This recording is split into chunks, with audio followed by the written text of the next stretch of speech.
और आइए अब रुक करते हैं हमारे करियर सेगमेंट की तरफ, जहां हम जानेंगे कि क्या है तकनीकी क्षेत्रों में उभर कर सामने आ रहे करियर के विकल्प। मंदी के लंबे दौर के बाद दिनों दिन उभरती मार्केट कंडीशंस के चलते अब तकनीकी क्षेत्रों में जॉब्स का मार्केट सुधरता नजर आने लगा है, जिसके मद्देनजर एक बार फिर बढ़ने लगी है अच्छे टेक्नोक्रेट्स की मांग। Architecture, engineering, these days these sectors are booming and there is lot of scope in the market. और अब तकनीकी शिक्षा से जुड़े इन क्षेत्रों में लड़कियों के लिए करियर की नई संभावनाएं सामने आ रही हैं।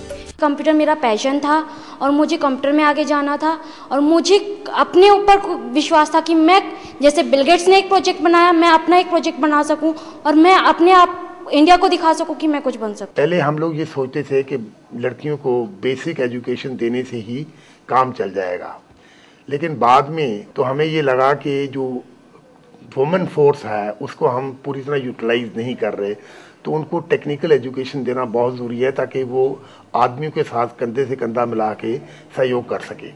10+2 के बाद इंजीनियरिंग से जुड़े इन कोर्सेज में दाखिला लेकर आप भी आईटी, कंप्यूटर साइंस, मैकेनिकल या इलेक्ट्रॉनिक्स जैसे वेरियस फील्ड्स में पा सकते हैं स्पेशलाइजेशन। और अब इन क्षेत्रों में बढ़ते स्कोप को देखते हुए तकनीकी शिक्षा प्रोवाइड कराने वाले संस्थान भी एडवांस्ड कोर्स कंटेंट के साथ लेटेस्ट इक्विप्ड लैब्स, लाइब्रेरी और प्रैक्टिकल ट्रेनिंग के जरिए इन्हें देते हैं फील्ड के रियल प्रैक्टिकल सिनेरियो में काम करने का मौका। थ्योरी से ज़्यादा प्रैक्टिकल मायने रखता है आज के टाइम में। द कंसेप्चुअल, आपका कंसेप्ट क्लैरिटी कितनी है वो मैटर करती है। प्रैक्टिकल से you get a concept clarity. अच्छा एस्टेब्लिशमेंट है बच्चों के लिए, बॉयज़ गर्ल्स हॉस्टल्स, पूरी लैब, ये सब हैं।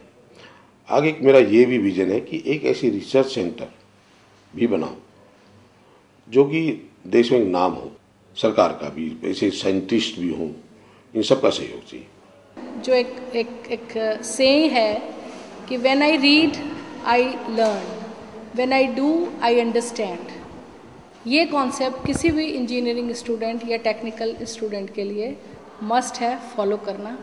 और इसीलिए यहाँ प्रैक्टिकल और थ्योरी को बैलेंस करके पढ़ाया जाता है और प्रैक्टिकल पर उतना ही एम्फेसिस है जितना थ्योरी क्लासेस पर होता है, ताकि हमारे इंजीनियर्स रियल सेंस में इंजीनियर्स होकर यहाँ से एक ब्राइट करियर लेकर बाहर निकले।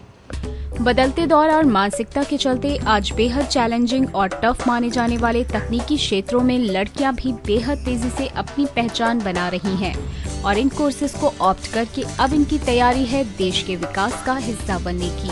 भारत सरकार की भी यही मंशा है कि हमारे महिलाओं को अधिक से अधिक ऐसी अपॉर्चुनिटीज मिलनी चाहिए कि वो हर एक फील्ड में आगे बढ़ के आएँ। वो हमको अच्छा लगे कि हमारे यहाँ की पढ़ी हुई एक इंजीनियर लड़की किसी भी मल्टीनेशनल में जाके सीईओ के पोस्ट पर जाए, चीफ एग्जीक्यूटिव ऑफिसर बने। इंजीनियरिंग के इन कोर्सेज के दौरान ही फील्ड से जुड़ा एक्सपोजर और इंडस्ट्री विजिट जैसी सुविधाएं एक अहम भूमिका निभाती हैं इनको मिलने वाले प्लेसमेंट में। We involve industry in development of the curriculum and revision of curriculum. उसका एडवांटेज है कि then we produce what the industry is looking for.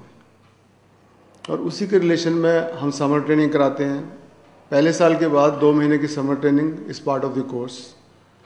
तो स्टूडेंट्स फैक्ट्री विजिट भी करते हैं, कंपनी में काम करते हैं, प्रोजेक्ट रिपोर्ट और थीसिस सबमिट करते हैं। उस वक्त इंडस्ट्री वॉच करती है उनकी परफॉर्मेंस और उस वक्त ही आइडेंटिफाई कर लेते हैं कि किस स्टूडेंट को उन्हें फाइनल प्लेसमेंट में लेना है।